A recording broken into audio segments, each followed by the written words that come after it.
Salut les amis, bienvenue dans ce nouvel éclair d'infos.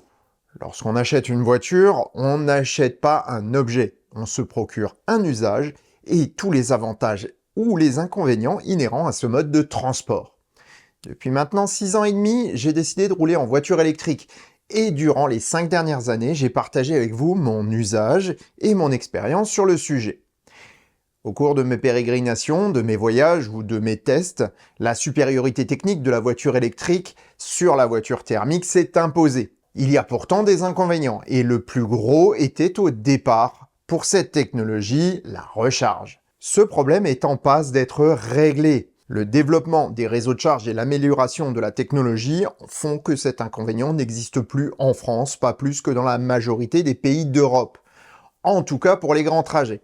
Il reste encore pas mal de chantiers pour la recharge au quotidien, mais c'est en cours. Et c'est surtout pris en compte par les politiques générales de développement du réseau et de la voiture électrique. Toutefois, pour que cette technologie puisse atteindre son plein potentiel et devenir un moyen de transport individuel plus responsable, il reste un écueil, sa durabilité et sa réparabilité. C'est cela qui va être le prochain chantier majeur du véhicule électrique. Et ça commence maintenant.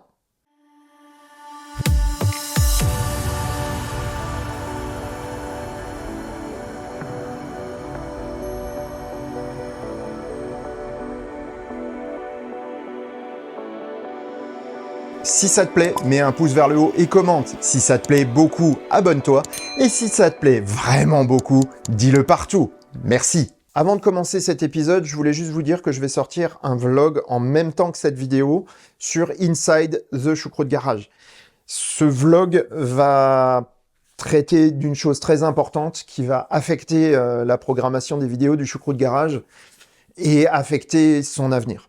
Voilà. Si vous êtes intéressé et fidèle au Choucroute Garage, eh bien, je vous donne rendez-vous sur la vidéo que vous trouverez sur Inside. La voiture thermique est un immense succès populaire, et ce depuis des décennies. Elle n'a pourtant pas été massivement adoptée dès ses débuts. Elle a mis plus de 50 ans pour devenir un moyen de transport abordable, pratique et relativement fiable. Un petit retour en arrière s'impose. La voiture, c'est à la fin du 19e siècle qu'elle naît. Peu performante, peu fiable et chère, elle est vue comme une lubie pour gens riches. Les bobos de l'époque, quoi. Elle se développe et se modernise rapidement, mais son usage reste limité. Entreprises, services publics et propriétaires fortunés sont les seuls à pouvoir se les payer. Ça me rappelle quelque chose, ça, tiens. On voit ainsi surtout des voitures de sport, des camions ou des taxis, mais pas de voitures populaires ou d'engins capables de faire de longs trajets. L'automobile souffre en effet de plusieurs maux. Premièrement, elle a besoin d'infrastructures pour circuler. Routes bétonnées ou goudronnées et réseaux de stations-service sont nécessaires et leur mise en place prend du temps. Cela commence par les grandes villes, puis cela se développe doucement dans les villes plus petites. Ce n'est qu'à l'invention de l'autoroute qu'on a commencé à penser à employer ce moyen de transport pour voyager. Auparavant, c'était le train qui était le maître des grands voyages. La Seconde Guerre mondiale consacre le règne de l'automobile et d'un monde où tout va de plus en plus vite. Les besoins d'une stratégie de guerre éclair conduisent à rendre l'automobile plus mobile. Plus résiliente aux attaques que le train, elle a des avantages évidents. L'Amérique n'aurait par exemple pas pu gagner la Seconde Guerre mondiale sans la Jeep. Après une période troublée, les automobiles sont devenues moins chères, plus fiables et plus accessibles à un large public. Si les voitures neuves étaient encore très chères, le parc d'occasion permettait à de plus en plus de gens de posséder leur propre automobile. À la fin des années 50, les jeunes des campagnes et des villes passaient leur permis et pouvaient faire l'achat d'une auto, quelle que soit leur classe sociale ou presque. Mes parents étaient issus de familles paysannes peu fortunées. Ayant commencé à travailler très tôt, ils ont pu se mettre de l'argent de côté pour avoir une voiture d'occasion. Mon père avait par exemple acheté une Renault Ondine de 6 ans d'âge, ne pouvant s'offrir une voiture neuve. Avec ces autos vieillissantes, il a fallu un écosystème pour les réparer. Les garages automobiles. Les premiers garages sont nés d'un réseau déjà existant, celui des maréchaux ferrants. Voyant leurs clients passer du cheval à la voiture, ceux qui ont senti le vent tourner se sont adaptés. En plus du gros de leur clientèle à cheval, les artisans avisés se sont formés à l'entretien et à la réparation des autos. Petit à petit, la part de l'automobile dans leur activité a grandi jusqu'à finalement abandonner le business du cheval à des spécialistes de moins en moins nombreux. Aujourd'hui, j'imagine que vous ne pouvez pas me dire où se trouve le maréchal Ferrand le plus proche de chez vous. Par contre, le plus proche garage vous est parfaitement connu. Le monde de la voiture électrique est dans la même phase de transition aujourd'hui. Les stations-service s'installent à tout va et les voitures d'occasion deviennent abordables. Mais ce sont des autos qui prennent de l'âge. Le prix des voitures électriques neuves baisse et de plus en plus de constructeurs s'y intéressent. Et pour un garagiste, c'est un problème. Du moins, celui qui ne regarde pas plus loin que le bout de son nez. La voiture thermique a intéressé les maréchaux Ferrand et les investisseurs, car elles avaient un grand besoin d'entretien. Vidange, graissage sont les mamelles de la rentabilité d'un garage. Plaquettes de frein, pots d'échappement ou bougies et autres filtres viennent ajouter la crème au gâteau. Ajoutez pneumatiques et autres courroies de distribution et vous avez un combo gagnant pour vous faire pas mal d'argent à coup sûr. Seulement voilà, la voiture électrique, c'est complètement différent. L'entretien courant est réduit aux parties non motrices. Ce qui fait la substantifique moelle de la rentabilité d'un garage n'est plus là. Certains constructeurs tentent bien de mettre en place des obligations d'entretien pour essayer de sauvegarder cette rentabilité. Mais le client sent bien qu'on l'abuse. On ne lui vend plus un produit bien réel, on lui vend une idée.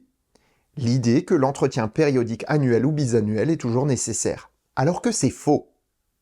Voyons maintenant la réalité.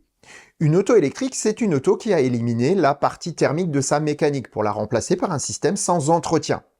Bien conçu, les moteurs, réducteurs, batteries et composants électroniques n'ont besoin d'aucune maintenance. La partie châssis, suspension, freinage par contre peut demander un peu d'entretien. D'ailleurs, petite question, faites-vous réviser votre machine à laver, votre tondeuse électrique ou votre téléviseur? Eh bien non, mais il arrive que ces appareils tombent en panne. Et c'est là que le bât blesse. Jusqu'à la fin du XXe siècle, il était aisé de trouver un réparateur en électroménager ou en hi-fi. C'est bien moins évident de nos jours. De plus, le prix des réparations excède bien souvent la valeur de l'appareil. Il est plus aisé de le changer. Pour une automobile, c'est bien moins évident, et c'est en grande partie la faute aux constructeurs. Le réseau d'un constructeur automobile est bien souvent constitué d'entreprises franchisées. Celles-ci achètent une enseigne en échange de certains avantages. Parmi ces avantages se trouvent les compétences et outils de réparation. Or, les constructeurs ont mis en place un système qui n'est pas à l'avantage du client en ce qui concerne la réparation des voitures électriques. La plupart des composants n'ont tout simplement pas été prévus pour être réparés. Et d'ailleurs, le concessionnaire ou le constructeur n'a aucun intérêt à le faire. Toutes les barrières possibles ont été mises en place pour qu'une auto électrique devienne aussi rapidement que possible économiquement irréparable, même si c'est pour des bricoles, afin de réduire sa durée de vie et ainsi de vendre une autre auto. Cela offre aussi l'avantage d'éviter que le client fasse de réelles économies sur l'usage global de leur auto. Et oui, lorsqu'il dépense moins à l'entretien ou pour recharger sa voiture, ces économies sont captées par le constructeur puisqu'il va vendre son auto plus cher et tout aussi souvent qu'une thermique. Et en plus, si le client décide de réparer, eh bien la réparation va absorber toutes les économies. Les constructeurs se disent que si le client a les moyens de rouler en voiture thermique, il a les moyens de faire les mêmes kilomètres avec une voiture électrique en payant la même chose. Donc les économies sont pour lui, c'est tout bénef. De plus, des situations de réparation compliquées pour les clients offrent une image dégradée de la voiture électrique. Et ils peuvent alors vendre leur produit le plus juteux, les hybrides. Avec l'entretien du thermique et les coûts de réparation élevés d'une électrique, c'est le meilleur des deux mondes. Pour le constructeur, hein, pas pour le client. Cela aurait pu rester ainsi pendant longtemps, mais un constructeur a mis le dawa dans ce joli plan des constructeurs traditionnels. Tesla, encore eux. Réparable, avec un réseau formé et un maillage qui s'étend rapidement, faire réparer une Tesla est possible. Même si c'est pas très bon marché, et ça on le sait, les éléments électriques sont tout de même réparés et les voitures durent très longtemps. Pour les autres constructeurs, c'est plus compliqué, mais c'est pas impossible. Et c'est là que j'en viens à l'information de cette vidéo, parce qu'il s'agit quand même d'un éclair d'infos. Vous connaissez Revolt e-Garage? J'en ai souvent parlé et je suis même allé suivre leur formation. C'est ici dans les fiches. Comme je le disais déjà, réparer une voiture électrique et trouver des solutions pour que la réparation soit abordable est compliqué. Cela demande de l'investissement, des connaissances et du savoir-faire. Votre garagiste du coin aurait bien du mal à le faire. Mais si c'était possible, eh bien depuis quelques jours, ça l'est. Avec son réseau de garages branchés, Revolt offre une solution rentable et viable pour tous les garagistes, afin d'accompagner la transition vers l'électrique. Au cours des années, Revolt a développé des solutions de réparation pour les électriques et hybrides les plus présentes sur le marché. Zoé, Peugeot Ion ou Range Rover hybride et bien d'autres peuvent être réparés afin de continuer à sillonner les routes au lieu de finir à la casse pour une simple pièce que le constructeur ne veut pas fournir à un prix raisonnable ou qu'il ne vend tout simplement pas. Ces recherches et développements ont permis à Revolt de devenir une référence pour la réparabilité des autos. Mais ce n'était pas assez. Pour moi qui suis en Alsace par exemple, il est compliqué d'aller jusqu'à Nantes pour faire réparer mon auto si elle est en panne. Mais voyons comment cela se passerait avec un garage branché. Imaginez, je dépose mon auto pour une panne au garage branché du coin, à quelques kilomètres ou quelques dizaines de kilomètres de chez moi. Il commence le diagnostic, mais ne trouve pas. Il peut alors faire appel à la hotline de Revolt. Fort de son expérience, le technicien de Revolt lui répond, et la panne est trouvée. Le garagiste est formé aux opérations sur le véhicule et dispose du matériel spécifique afin de travailler en toute sécurité. Revolt assure aussi ces aspects pour les garages branchés, et il peut fournir le matériel à des tarifs négociés. Le garagiste démonte alors là où les pièces en cause. Soit Revolt peut lui fournir une pièce de remplacement à un tarif intéressant, soit il peut trouver la pièce chez le constructeur éventuellement, soit il envoie la pièce chez Revolt pour réparation. Ça évite de changer des pièces coûteuses si seul un petit élément à l'intérieur est cassé. Une fois les pièces neuves ou réparées reçues, le garage branché peut assurer le remontage et vérifier le bon fonctionnement de l'auto. Ainsi, je pourrais récupérer ma voiture réparée pour une fraction du coût de ce que j'aurais payé chez un concessionnaire, et sans traverser toute la France pour aller chez Revolt. Pour ma voiture qui va sur ses 7 ans et ses 140 000 km, ça commence à prendre du sens. Dans un tel système, tout le monde est gagnant ou presque. Premièrement, le client. Il peut continuer à faire confiance à son garagiste local, et donc à une personne qu'il voit, avec qui il peut discuter, et éventuellement en qui il a placé sa confiance. Le coût d'usage de sa voiture reste mesuré, et il ne paye que ce qui est nécessaire à la réparation. Pour le garage, c'est un petit coût de fonctionnement, mais c'est une nouvelle clientèle pour lui. Les garages branchés seront peu nombreux au début, mais ils capteront énormément de clients dans leur région.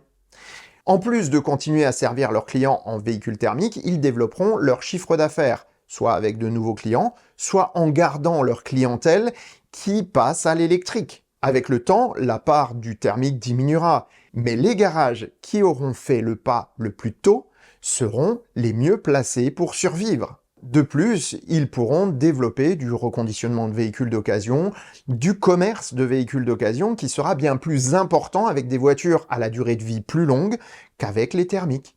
Enfin, pour Revolt, c'est un réseau de commercialisation de leurs solutions de réparation. Cela rentabilise les recherches et développements techniques. Sans ce réseau, un seul garage comme Revolt ne peut gagner de l'argent et ne peut donc pas perdurer et continuer à faire des recherches pour permettre ces réparations à moindre prix.